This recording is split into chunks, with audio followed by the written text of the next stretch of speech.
Welcome guys. आज के दिन हम बात करेंगे 2002 में आई मूवी रैबिट प्रूफ फिंच के बारे में, जो एक सच्ची कहानी पे बनाई गई है। ये ऑस्ट्रेलिया के डेजर्ट की वो कहानी है जब 3 छोटी लड़कियों ने 2400 किलोमीटर का सफर पैदल चलकर किया था, जो अपने आप में एक बड़ी बात है। तो कहानी शुरू होती है 1931 वेस्ट ऑस्ट्रेलिया से, जहाँ पर हम एक गाँव को देखते हैं जिसका नाम जिंगलोंग होता है और जो एक आदिवासी लोगों का गाँव था। पिछले 100 सालों से आदिवासियों के गाँव पर अंग्रेजों ने कब्जा कर रखा था और इनके खिलाफ कई सख्त कानून बनाए गए थे। वो इनके लाइफ को पूरी तरह कंट्रोल करते थे और इनके साथ हर तरह का व्यवहार कर सकते थे। इन आदिवासियों को अबॉर्जिन कहा जाता था। मिस्टर नेवल, जो अबॉर्जिन का चीफ प्रोटेक्टर था, उसने एक लॉ बनाया था जिसका नाम था half caste act. Half caste act उन्हें कहा जाता था जिनकी माँ आदिवासी होती थी और फादर अंग्रेज। हाफ कास्ट एक्ट के मुताबिक उन बच्चों को इनकी फैमिली से छीन लिया जाता था और इन्हें एक ऐसी जगह भेज दिया जाता था जहाँ इन्हें पढ़ाया जाता था। उनसे काम करवाए जाते थे और फिर जब वो बड़े हो जाते तब उन्हें गोरे लोगों का गुलाम और नौकर बना दिया जाता था। उनका मानना था कि हाफ कास्ट इनके लिए खतरा है, इसीलिए वो हाफ कास्ट का फ्यूचर वहाँ ही मिटा देना चाहते थे। गोरे आदिवासी औरतों से शादी कर रहे थे, जिसकी वजह से बच्चों की तादाद में इजाफा हो रहा था और अगर ऐसे ही चलता रहा तो इनमें और आदिवासियों में कोई फर्क नहीं रहेगा। इसीलिए हाफ कास्ट अब तक जितने भी बच्चे पैदा हुए थे उन्हें ये लोग अपने साथ ले जाते थे, इन्हें पाल पोसकर बड़ा करते थे और फिर उनके साथ शादी करते थे और इसी तरह 3-4 नस्ल के बाद हाफ कास्ट का ब्लड बदल जाता और वो गोरे लोग कहलाते थे। ऐसे ही एक लड़की थी जिसका नाम मॉली था और वो 14 साल की थी। उसकी 8 साल की एक बहन भी थी जिसका नाम डेसी था। वो दोनों जिंगलोंग में अपनी माँ और नानी के साथ रहती थी। उनके फादर गोरे थे और अब वो इनके साथ नहीं रहते थे क्योंकि वो फिंच लगाने का काम करते थे। यह उस वक्त की बात है जब ऑस्ट्रेलिया में रैबिट प्रूफ फिंच बनाए जा रहे थे। उस वक्त ऑस्ट्रेलिया में रैबिट की आबादी बहुत ज्यादा बढ़ रही थी। वो फसलें तबाह कर देते थे, इसलिए उन्हें रोकने के लिए हजारों किलोमीटर तक फेंस लगाई गई थी ताकि वो खेतों में न आ सके। मॉली की एक कजन भी थी जो 10 साल की थी और उसका नाम ग्रेसी था। ये तीनों हाफ कास्ट चाइल्ड थी, इसलिए ब्रिटिश गवर्नमेंट की इन पर कड़ी नजर थी। एक दिन नोवेल इन्हें इनके घर से उठाने का हुक्म देता है क्योंकि अब वो काफी बड़ी हो गई थी, इसलिए कांस्टेबल इन्हें लेने आता है और इन तीनों बच्चों को उनकी माँ से अलग कर देता है। मॉली की माँ और उसकी नानी को बहुत दुख होता है और वो किसी भी कीमत पर अपनी बच्चियों को खोना नहीं चाहते थे, लेकिन हालात यहाँ इनके बस में नहीं होते और वो कांस्टेबल इन्हें लेकर चला जाता है। इन तीनों लड़कियों को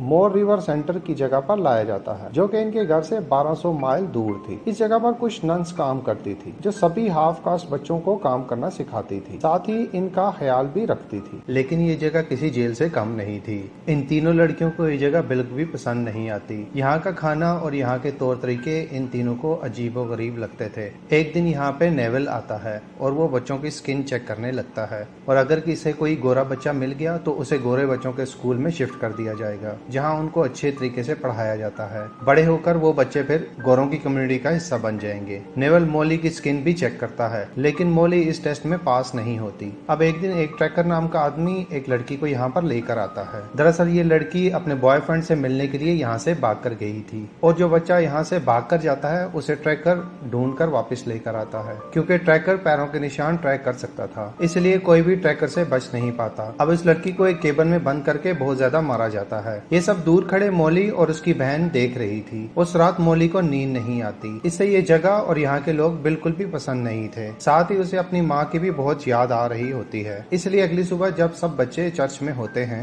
तब ये तीनों यहाँ से भाग जाती हैं। उन्हें नहीं पता होता कि इनका घर यहाँ से कितना दूर है और साथ ही इन्हें रास्ते का भी पता नहीं होता, लेकिन फिर भी ये तीनों लगातार भागी जा रही होती हैं। वहाँ पूरा दिन ऐसे ही गुजर जाता है, लेकिन नन्स को कुछ भी पता नहीं चलता कि वो तीनों यहाँ से भाग चुकी हैं। लेकिन जब रात होती है तो ये नोटिस करती हैं कि मॉली और उसकी दोनों बहनें यहाँ से गायब हैं। तब ये बात ट्रैकर को बताई जाती है। फिर ट्रैकर उनके पैरों के निशान देखकर उनका पीछा करना शुरू कर देता है, लेकिन तभी बारिश होना स्टार्ट हो जाती है जिसकी वजह से ट्रैकर को मुश्किल पेश आती है क्योंकि पैरों के निशान मिट जाते हैं और इस तरह ट्रैकर आगे नहीं बढ़ पाता। उस रात ये तीनों जंगल में ही सो जाती हैं। इन्हें आज भागे पूरे 2 दिन हो जाते हैं। दूसरी जगह ट्रैकर उन्हें ढूंढते ढूंढते उस जगह पहुंच जाता है जहां पर उन्होंने रात गुजारी थी। मॉली और उसकी दोनों बहनें जानती थी कि ट्रैकर उनका पीछा जरूर करेगा, इसलिए वो किसी भी कीमत पर कहीं पे ज्यादा देर रुकती नहीं है। चलते चलते वो एक नदी तक पहुंच जाती हैं, जहां पर मॉली उनके बैग को एक किनारे पर रख देती है ताकि वो ट्रैकर को चकमा दे सके, क्योंकि वो जानती थी कि ट्रैकर इनका पीछा करेगा। वो बैग को एक साइड पे रखकर नदी के दूसरी तरफ चली जाती है। फिर जब ट्रैकर नदी तक पहुंचता है तब उसकी नजर उस बैग पर पड़ती है तो ट्रैकर समझ जाता है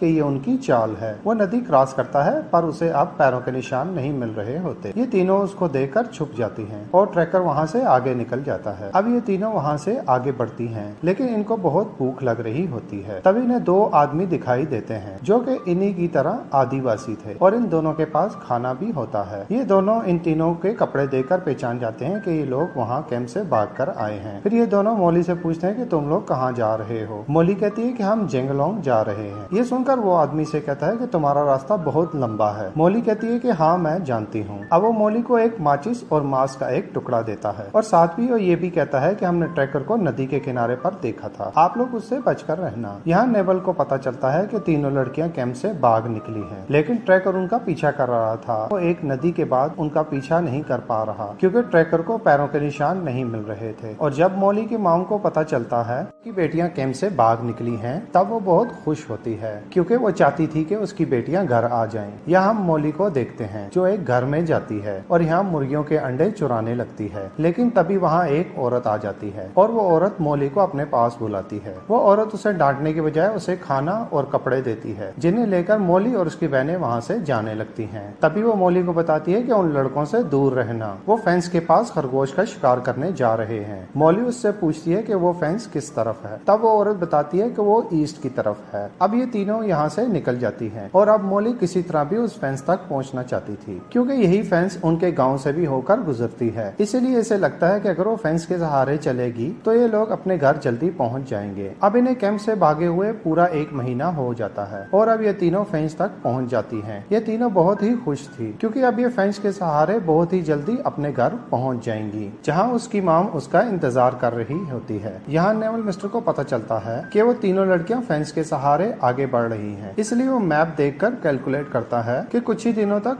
वो उस टी पॉइंट तक पहुंचेंगी। इसलिए वो ट्रैकर और कांस्टेबल को पहले से ही उस टी पॉइंट पर भेज देता है ताकि जब वो लड़कियां वहां से गुजरे तो उन्हें पकड़ लिया जाए और वापस कैंप में भेज दिया जाए। अब चलते हुए डेसी बहुत थक जाती है, साथ ही उसके पैरों में छाले भी पड़ गए थे। तब मौली उसे अपने कंधों पर उठा लेती है और आगे बढ़ती रहती है। चलते चलते इन्हें एक आदमी दिखाई देता है जो इन लोगों को खाना देता है। वो मौली से पूछता है कि आप लोग कहाँ जा रहे हो। मौली कहती है कि हम नॉर्थ की तरफ जा रहे हैं। तभी वो आदमी इनसे कहता है कि जिस फेंस के सहारे तुम लोग जा रहे हो ये वेस्ट की तरफ जाती है। वो आदमी कहता है कि ऑस्ट्रेलिया में टोटल ऐसे 3 फेंस हैं। तब मौली को रियलाइज होता है कि वो गलत रास्ते पर जा रही है। वो आदमी कहता है कि अगर तुम्हें नॉर्थ की तरफ जाना है तो जिस रास्ते से तुम लोग जा रहे हो वो घूम कर जाता है और काफी लंबा रास्ता है। ये आदमी इन्हें एक दूसरा रास्ता बताता है और कहता है अगर इस रास्ते से जाओगे तो आपको 100 माइल कम चलना होगा। अब वो तीनों इसके बताए हुए रास्ते पर चलना शुरू कर देती हैं। यहाँ ट्रैकर भी फेंस की तरफ आ रहा होता है। अब चलते हुए मौली को एक घर दिखाई देता है और वहाँ एक औरत भी होती है। ये औरत इन तीनों को पहचान लेती है क्योंकि इन तीनों के भागने की खबर अखबार में भी छप चुकी थी। ये इनसे पूछती है कि तुम लोग यहाँ तक कैसे पहुँचे। मौली कहती है कि पैदल चलकर हम यहाँ तक आए हैं। ये सुनकर ये औरत बहुत हैरान होती है क्योंकि अब तक इन्होंने 800 माइल का सफर पैदल चलकर कर चुकी होती हैं। ये औरत इनको बताती है कि मैं भी एक हाफ कास्ट हूँ, मैं भी कभी उस कैंप में थी लेकिन मैंने कभी भागने की हिम्मत नहीं की। अब ये औरत इन्हें कहती है कि तुम लोग आज रात यहीं पर रुक जाओ और कल सुबह यहाँ से निकल जाना। तो मौली उसकी बात मान जाती है और ये तीनों इस रात इस घर में ही रुक जाती हैं। लेकिन जब रात होती है तब उस घर में एक आदमी आता है और ये आदमी उन तीनों लड़कियों को देख लेता है और बिना कुछ कहे इस घर से चला जाता है। लेकिन मौली को कुछ ठीक नहीं लग रहा होता, इसलिए वो यहाँ से जाने की बात करती है। लेकिन वो औरत कहती है आप लोगों को डरने की कोई जरूरत नहीं, आप लोग अभी मत जाओ, कल सुबह यहाँ से निकल जाना। ये सुनकर मौली यहाँ रुकने का मन बना लेती है। लेकिन आधी रात को वहाँ पर एक गाड़ी आती है जिसकी आवाज सुनकर ये घर के पिछले रास्ते से घर से बाहर निकल जाती हैं और झाड़ियों के पीछे छुप जाती हैं। दरअसल उस आदमी ने सब कुछ पुलिस को बता दिया होता है। तभी उन्हें लेने के लिए कांस्टेबल और ट्रैकर वहाँ पर आए थे। ये दोनों उनको ढूंढने की कोशिश में लग जाते हैं लेकिन अंधेरा होने की वजह से इन्हें यहाँ कुछ भी दिखाई नहीं दे रहा होता, इसलिए ये लोग इन्हें सुबह ढूंढने का फैसला करते हैं। लेकिन तब तक ये तीनों काफी दूर तक निकल चुकी होती हैं। अब अगले दिन सुबह ट्रैकर उनके पाँव के निशान देखता है लेकिन जमीन पथरीली होने की वजह से वो उनके पैरों के निशान सही तरह देख नहीं पाता। जब इस बात का पता नेवल को चलता है तब वो ट्रैकर और कांस्टेबल को फेंच के पास कैंप लगाने का कहता है क्योंकि वो तीनों वहीं से गुजरने वाली थी। अब इन तीनों को एक और आदमी मिलता है जो इन्हें खाना देता है। साथ ही वो ग्रेसी को ये भी कहता है कि उसकी माँ उसका घर में इंतजार कर रही है और ग्रेसी ट्रेन से वहाँ पहुँच सकती है। ये सुनकर मॉली वहाँ से जाने लगती है क्योंकि उसको उस आदमी पर बिल्कुल भी भरोसा नहीं हो रहा होता। लेकिन ग्रेसी उसकी बातों में आ जाती है। वो मॉली से कहती है कि हमें ट्रेन पकड़ लेनी चाहिए, लेकिन मॉली कहती है कि हमें चलते रहना चाहिए क्योंकि जैसे ही वो लोग हमें देखेंगे हमें फौरन से पकड़ लेंगे। ये ग्रेसी को समझाने की काफी कोशिश करती है, लेकिन ग्रेसी इसकी बात नहीं मानती। तब मॉली अपनी बहन को लेकर वहाँ से निकल पड़ती है और ग्रेसी उस आदमी के साथ एक रेलवे स्टेशन पर चली जाती है जहाँ से वो ट्रेन पकड़कर विलोना जाएगी, जहाँ पर उसकी माँ उसका इंतजार कर रही है। यहाँ मॉली को एहसास होता है कि उसे ग्रेसी को अकेला नहीं छोड़ना चाहिए था। तब ये दोनों बहनें ग्रेसी के लिए वापस आती हैं, जहाँ पर ग्रेसी एक रेलवे स्टेशन पर बैठी हुई होती है। मॉली इशारा करके उसे अपने पास बुलाती है, लेकिन तभी वहाँ पर एक गाड़ी आती है। उस गाड़ी में कांस्टेबल के साथ वो आदमी भी होता है जो देसी को कहता है कि उसकी माँ उसका विलोना में इंतजार कर रही है। फिर ये दोनों ग्रेसी को पकड़कर अपने साथ ले जाते हैं और मॉली और उसकी बहन उसको देख रही होती हैं। दरअसल मिस्टर नेवल ने ही ये झूठी खबर फैलाई थी कि ग्रेसी की मॉम उसका इंतजार कर रही है। उस आदमी ने चंद पैसों के लिए ग्रेसी को पकड़वा दिया। यहाँ हम ट्रैकर और कांस्टेबल को देखते हैं जो यहाँ फेंस के पास टेंट लगाकर बैठे होते हैं, लेकिन अभी तक यहाँ मॉली और उसकी बहनें यहाँ तक नहीं पहुँची होती क्योंकि उन्होंने शॉर्टकट ले लिया होता है। इसलिए ये लोग यहाँ से अब जा रहे होते हैं। जब इस बात का पता मिस्टर नेवल को चलता है तब वो कांस्टेबल को एक लेटर लिखता है जिसमें ये लिखता है कि मॉली और डेसी रैबिट फेंस के सहारे आगे बढ़ रही हैं और ये दोनों एक महीने में जिंगलोंग पहुंच जाएंगी। जब ये दोनों जिंगलोंग पहुंच जाएं तब ये उन्हें पकड़ सकता है, तब ये उन्हें पकड़ ले। यहाँ ये दोनों फेंस के सहारे आगे बढ़ रही होती हैं, लेकिन अब फेंस का मैदानी इलाका खत्म हो चुका होता है और आगे रेगिस्तानी इलाका स्टार्ट होने लगता है। ये दोनों भूखी थी और इन दोनों को प्यास भी बहुत ज्यादा लगी होती है। वो मैदानी इलाके में पानी तो ढूंढ लेती हैं, लेकिन भूख मिटाने के लिए इनके पास कुछ भी नहीं होता। इसलिए भूख और थकावट की वजह से ये दोनों गिरकर बेहोश हो जाती हैं। ये दोनों कई घंटों तक यहाँ बेहोश पड़ी रहती हैं। लेकिन जब मॉली को होश आता है तब उसे आसमान पर एक चील दिखाई देती है और इसे अपनी माँ की कही हुई एक बात याद आती है। उसकी माँ ने उसे कहा था ये आत्माओं का एक पंछी है जो हमेशा तुम्हारी देखभाल करेगा। इस बात से मॉली को काफी हिम्मत मिलती है और ये डेसी को उठाकर चलना शुरू हो जाती है। ये रात को अपने गाँव के नजदीक पहुँच जाती है, लेकिन वहाँ कांस्टेबल पहले से ही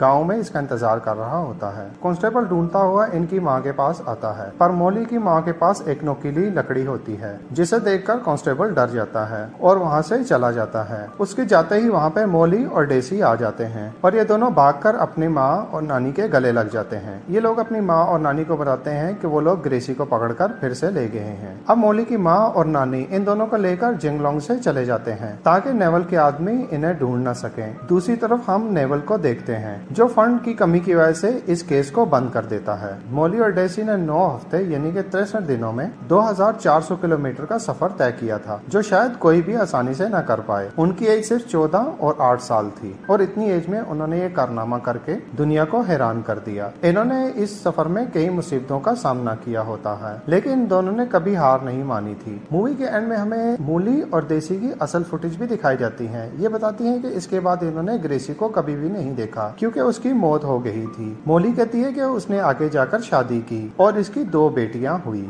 और उन्हें भी नेवल के लोग उठाकर कैंप ले गए थे, लेकिन मॉली ने उनमें से एक बेटी को कैंप से छुड़वा लिया था और अपनी बेटी को लेकर वहां से भाग निकली थी। इसने फिर से 2400 किलोमीटर का सफर तय किया था, लेकिन नेवल के लोग फिर से उसकी बेटी को ले जाते हैं जिसे मॉली कैंप से छुड़वा कर ले आई थी और फिर इसने कभी अपनी बेटी को नहीं देखा। इसी के साथ ये मूवी यहीं पर एंड हो जाती है।